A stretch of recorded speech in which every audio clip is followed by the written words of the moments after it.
Zalesko and Kevin Kennedy will be along from Los Angeles after these messages. See you tomorrow night. Was very hittable tonight. So, you know, once he got through those first 5, which was outstanding, that's when I think the 3 days caught up with him. He couldn't get the breaking ball over, had to go to the fastball, 2 home runs on the fastball. And Tukes, Pedro Martinez, you know, he threw a lot of pitches his last time out, but it seemed like that didn't bother him too much. No, it didn't, you know, because he had his full complement of rest. And I think the adrenaline from the player's standpoint of being in a Game 5 situation, and this guy lives for these situations. He hasn't had many in his career, and he was ready for today. As Jerry said, he was outstanding early. He lost it, and he did it in the last start against Oakland, too. He had a couple of hitters where he just lost it. He walked and then walked Hatterberg and then gave up a double again. And other than that, he was awesome. Jerry, you said it. Tremendous series. I mean, we want excitement here in New England. They never do it the easy way, right? This was one of the most exciting series you could ever ask for. Yeah, the only game that was somewhat boring to fans was the 5-1 Oakland win Game 2. I mean, that's one that Zeta was in control all the way. And, of course, the win back here at Fenway with the Nixon home run was remarkable. That really got things going for the Red Sox. That's where their confidence really started to build. And, of course, that game here on Sunday with Ortiz getting his first hit of the series. And tonight, just a remarkable game all the way through. Tukes, 3 games decided by 1 run and another game decided by 2. I mean, that was one of the knocks on the 2002 Boston Red Sox. They couldn't win the close games, but in this series they were able to. Well, they've done that all year. And another thing the Boston Red Sox have done this year has been resilient, you know, after tough losses. We've seen it all season long following the ball club. They come back 2-0. They basically, as we all know, could have been beaten in games 3 and 4. They are very resilient. They get the big hit from Veritek to get people to get the ball club back in the game and get going again. And after that, Manny kind of paye. A lot happened leading to the 9th inning. Sometimes they say you watch NBA basketball, watch the final 2 minutes, that's all you need to see. A lot happened that obviously got the Red Sox to the 9th, but let's watch the 9th, fellas, kind of break this down a little bit. Scott Williamson on the hill. This is the guy the Red Sox thought they rediscovered, Jerry, but he could not find the strike zone. No, not tonight. You know, you could tell right from his first couple of pitches that everything was out of whack for him. He was not close to the strike zone at all. And you can see the Athletics here feeling like now they have a chance to get back to the Red Sox bullpen and pick up a win. Grady Little, after a couple of walks, coming out and going to Derek Lowe. And how about Lowe? He's had more relief appearances in this series than he has starts. And he's been very good, too. You know, when Derek has his confidence going for him, that ball is sinking. He pitched outstanding at Fenway, and his confidence is soaring. And he's had experience in this situation, and that pitch right there. Well, Mel Hughes, who had a great day yesterday for the Oakland Athletics, goes down looking, Jerry. That was kind of a scary matchup. Yeah, and you know, when you're, like as I said earlier, when you're behind in the count as a hitter, you're thinking of covering the whole plate. You're thinking away. You got to be able to foul the ball off away, and you become so vulnerable to that pitch right there. And that's one that just completely frees you. Lowe does it all the time. When he has 2 strikes on a left-handed hitter, he'll run that fastball back on the inside corner, and they had no chance on it. That plane ride back to New York, not to Boston now, that's the good news, to New York is going to be quite a plane ride. Well, I think a lot of guys are going to be thinking about Johnny Damon because apparently Johnny's going to be staying overnight in the hospital. The word's pretty good on him, I guess.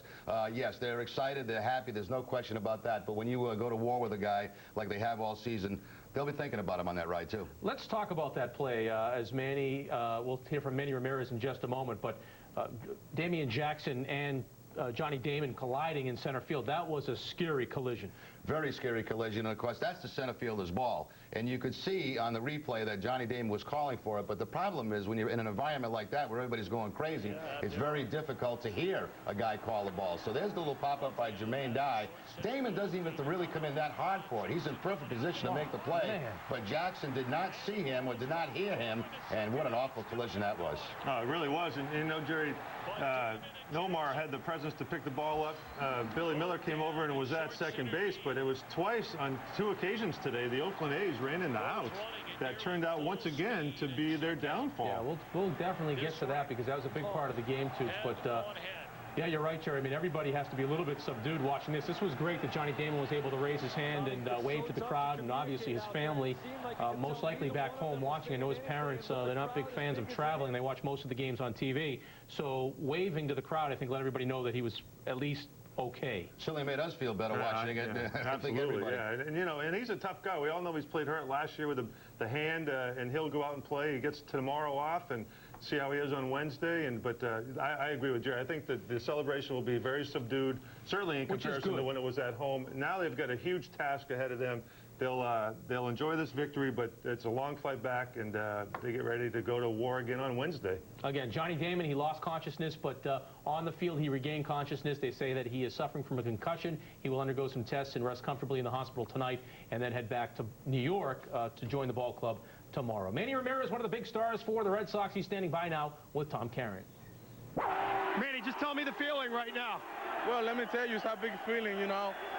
I haven't been swinging the bat pretty good, but thanks God I came through at that time. Manny, you hit that ball. I was watching you. You took about 5 steps. You looked at your teammates. What was filling your mind and your heart at that time? Well, let me tell you, you know, I've been in a lot of playoffs, and I haven't been swinging the bat good, so I was looking fastball in, and he gave me that pitch, so I took him deep. 1999, you were on the other side of this when the Red Sox came back. How's it feel to be the team that wins 3 in a row? Well, let me tell you, you're not going to believe me, but I told Pedro, you know what we're going to do to these guys? We're going to do the same thing you guys did to me when I was in Cleveland. How good was Pedro tonight? Oh, you know Pedro, he's the best pitcher in both leagues.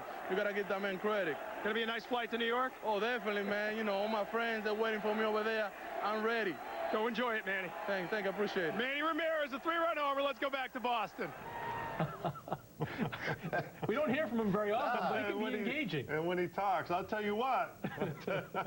Yeah, it's nice to hear him talk to somebody, you know. I mean, he does a good job, and of course, he's been in a horrible slump the whole series, and to get that big home run to give the Red Sox a nice comfort zone had to make him feel good, and I agree with him about Pedro Martinez. It's in my mind, and I've said this all along, he's the best pitcher in both leagues. Yeah, no question. Jerry, he has struggled, Manny Ramirez, in the division series, hitting under 200, and he has quite a track record. It's not like one series. I mean, he's played quite a bit.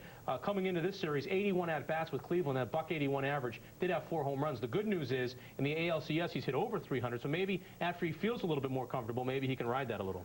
He better be very comfortable after that home run, well, I think. I think he's going to go on a tear. You know how streaky he can be. I think that home run is huge for his confidence, and I think that the Yankees are going to find a different Manny Ramirez than what they just saw watching these games against the A's. All right, much more from Oakland coming up here on WB Mason's Extra Innings, and we'll look ahead to, yes, the Yankees. It will be the Red Sox and the Yankees to decide who will represent the American League in the World Series. We're back right after this.